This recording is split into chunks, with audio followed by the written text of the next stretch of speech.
In April of 2023, gunfire rang across the Sudanese capital of Khartoum. Tensions between two rival generals, each vying for power in Sudan and each commanding rival armies, had blossomed into open warfare. Now, 18 months on, Sudan is on the brink of near total state collapse. The fall of 30-year-long dictator Omar al-Bashir in 2019 was meant to be an inspiring story of collective power and a new era of prosperity in Sudan. Instead, it's ushered in what is arguably the 21st century's ugliest civil war, with widespread atrocities and whispers of a renewed genocide in the western region of Darfur. Since the hostilities began, more than 10 million Sudanese, or 20% of Sudan's population, have fled for their lives. It represents the largest displacement crisis on Earth. Most of these people have been displaced internally, yet this refugee crisis has spilled beyond Sudan's borders. The country exists in a perennially troubled neighborhood, and this mass exodus of its population into states that are no less fragile threatens to turn East Africa into another major flashpoint. Back home, the death toll has climbed to at least 15,000, and worse still, Sudan's population faces extreme shortages of food, water, medicine, and fuel. UN estimates suggest that almost half of Sudan's population are facing acute hunger and starvation, and 13 areas will even reach conditions of famine in the coming months. To simply call this a humanitarian disaster would be an injustice. Yet, all of this has fallen on deaf ears. Russian shells have continued to batter Ukraine, all the while Israel's military campaigns in Gaza and Lebanon are showing no end in sight. Meanwhile, the crisis in Sudan has slipped into the shadows, becoming known as a forgotten war. But wars like these rarely stay that way. It's quickly taking on another dimension, one that threatens to destroy its statehood after the previous secession of the South in 2011. Several outside powers have now gotten involved, transforming Sudan into one of the world's most complicated proxy battlefields. But to tell us why it played out like this, we first need to wind back the clock. Sudan, you see, emerged from British and Egyptian rule as Africa's fault line. Standing at the crossroads between the Arab world and sub-Saharan Africa, its location has practically defined its identity for centuries. It became home to some 600 distinct ethnic groups speaking about 400 different languages. Yet, arbitrary borders drawn up by colonial powers exploited this diversity, sowing the seeds for future conflict.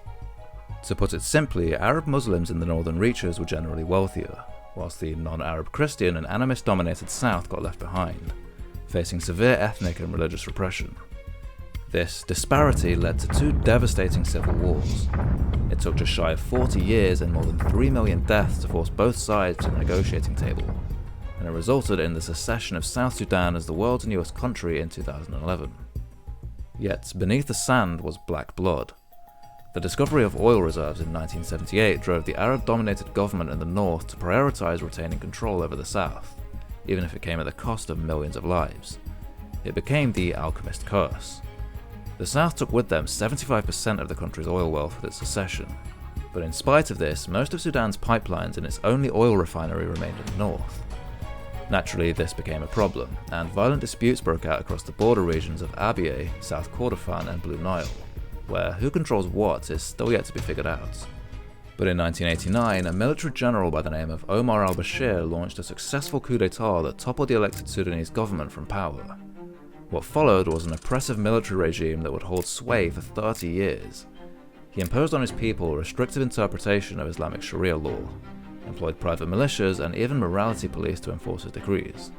Yet, perhaps the most infamous of his tactics was his persecution of Sudan's non-Arab people in the western region of Darfur. Home to various sub-Saharan tribal groups in the south and nomadic Arab-identifying herders in the north, Darfur became the backdrop for one of Bashir's bloodiest campaigns of repression. His government created a militia group out of the nomadic herders in the north, which they called the Janjaweed, roughly translating in English to the devils on horseback.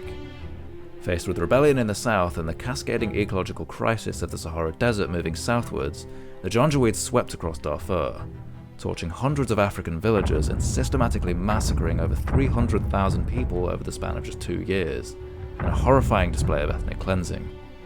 For his government's actions in Darfur, the International Criminal Court issued numerous arrest warrants for al-Bashir, on charges of genocide and crimes against humanity, making him the first sitting head of state to face such charges from the ICC. Meanwhile, Sudan's economy was crippled under the weight of American sanctions, not only for the genocide in Darfur, but Bashir's hosting of Osama bin Laden and al-Qaeda several years prior. It led Washington to designate Sudan as a state sponsor of terrorism, and having been gutted by the loss of its oil lifeline with the South seceding, Sudan's economy quickly became a sinking ship. Paranoid that he would suffer the same fate as his dictatorial predecessors, Bashir began to establish a system of so-called coup-proofing. He created two separate parallel military structures: the Primary Sudanese Armed Forces, or SAF, which were placed under military general Abdel Fattah al-Burhan, along with a new paramilitary force out of the genocidal Janjaweed militias. This later evolved into the Rapid Support Forces, or RSF, led by rival General Mohammed Hamdan Dagalo, better known as Hemeti. By playing the interests of both the SAF and RSF and pitting one against the other, Bashir hoped to keep them both too preoccupied to consider toppling him. It wouldn't stay that way. Sudan took a blow to its economy with the loss of its oil reserves in 2011. Inflation ran wild, and the Sudanese pound began to rapidly devalue. What's more, Bashir didn't have enough money to continue his system of bribes and tributes to political elites in the military. The quality of life in Sudan had nosedived, and by 2019 the people had had enough. Thousands took to the streets to revolt against Bashir, and as their demands grew louder, al-Burhan and Hemeti, the heads of these two military factions, saw the writings on the wall. In 2019 they launched a joint coup d'etat that finally toppled al-Bashir from power. It was an ironic twist of fate. His 30-year reign was over, at the hands of the very ones he himself appointed. Nonetheless, it left SAF leader Abdel Fattah al-Burhan as de facto leader of the country, followed closely by RSF warlord Hemeti. The two were cooperating in this transition. They promised that power would soon be handed back to the people of Sudan in the form of a democratically elected civilian leadership.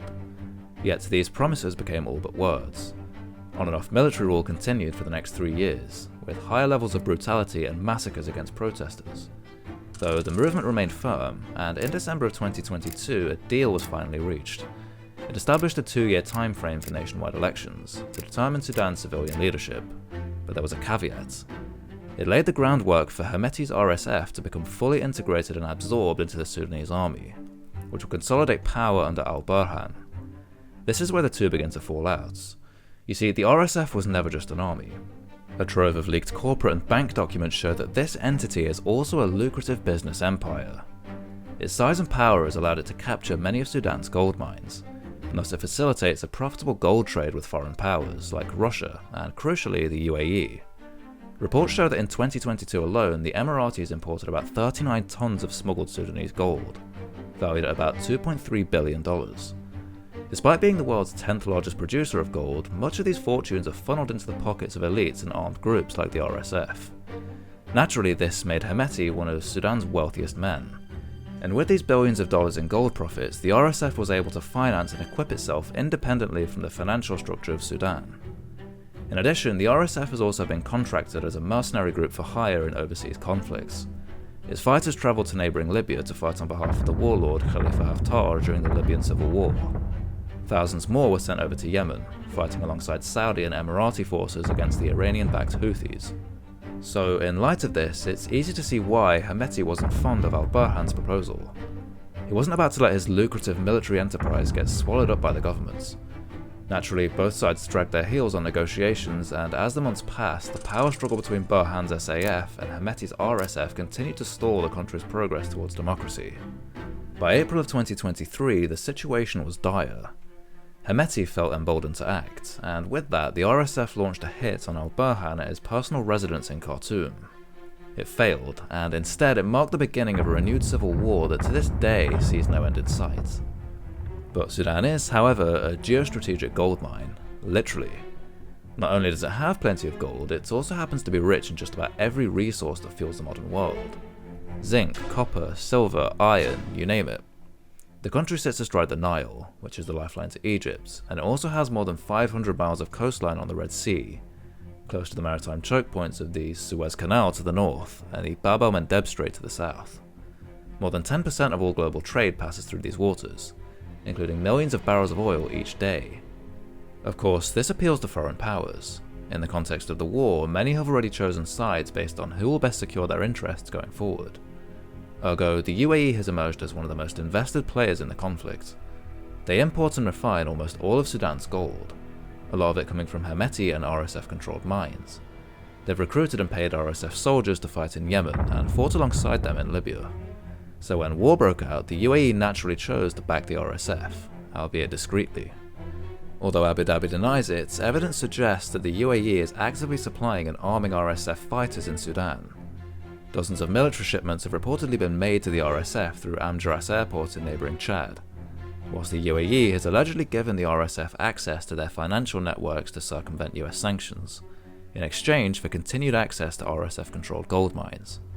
But in spite of this, the UAE has also made deals with the SAF to secure access to ports, agricultural goods and minerals. Ergo, it puts the UAE in a position where it has bolstered both sides of the conflict. Khalifa Haftar, meanwhile, the Libyan warlord who the UAE and RSF both supported for years, now looks to be returning the favour. His army is reportedly supplying Gaddafi-era weapons and fuel shipments to the RSF. Libya is a critical part of this proxy war. It acts as a pathway for foreign resources to flow into Sudan. You see, when a country like the UAE decides to send funds or shipments to Hemeti and the RSF, they can use Haftar and his network as the middleman. In fact, this has already played out. Yet this time it's the Russians, through its private army, the Wagner Group. They've been in Sudan for years, smuggling in weaponry and training local RSF fighters in exchange for billions of dollars worth of Sudanese gold. The Wagner Group fought in Libya for the Haftar regime alongside the RSF and the UAE, and with that they've been able to use their bases in Libya as a launch point for cross-border operations and arms transfers into Sudan. As Emirati weapons have reportedly entered Sudan through Amjaras, Russian weapons have found their way to the RSF through Wagner operations in the Central African Republic and in Libya. Be that as it may, Russia itself officially backs the Sudanese armed forces, and since the war began, Russian foreign policy has shifted in favour of al-Burhan. Seemingly, the move looks to align Moscow's position more closely to Iran, who offered advanced drones and military tech to the SAF. Not only that, it helps to sever the army's relationship with Ukraine, who've ironically provided hundreds of boots on the ground to support al-Burhan's initiative against the RSF. Yet there doesn't seem to be any loyalty here. Moscow will likely hedge its bets in favour of whoever looks poised to come out on top. That way they have a horse in the race, however this thing plays out. It also gives them a shot at owning a naval base here in the Red Sea, to protect Russian vessels bound for their biggest customers in India and China. To the north you have Egypt, who appears to be more aligned with the Sudanese armed forces over the RSF. The two countries share a border, and Cairo, above all else, wants to ensure that the fighting, along with the refugees, the smuggling and the lawlessness that come with it, don't spill over into Egypt. Moreover, the construction of the Grand Ethiopian Renaissance Dam in the headwaters of the Nile threatens to deplete the flow of water that Egypt so heavily relies on. The positions of Cairo and al-Burhan's SAF both align on their opposition to this hydroelectric dam. In turn, with so many foreign hands fanning the flames, the prospect of peace in Sudan looks doubtful. Both generals appear determined to fight to the bitter end, each convinced they can win this thing outright. So far, all ceasefire negotiations have failed, and there are concerns about the future of Sudan's statehood.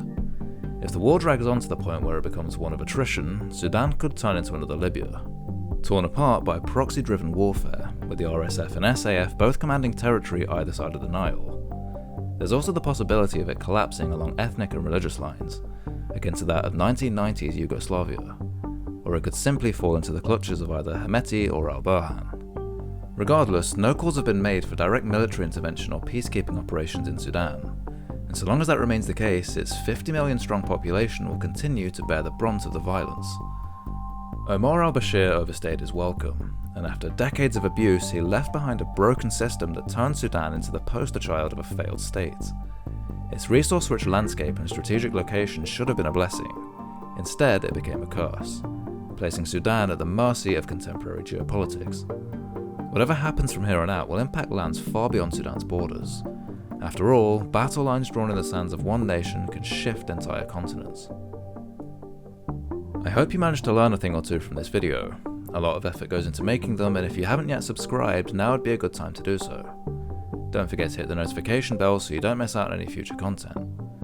As always, thank you so much for watching, and I will see you in the next one.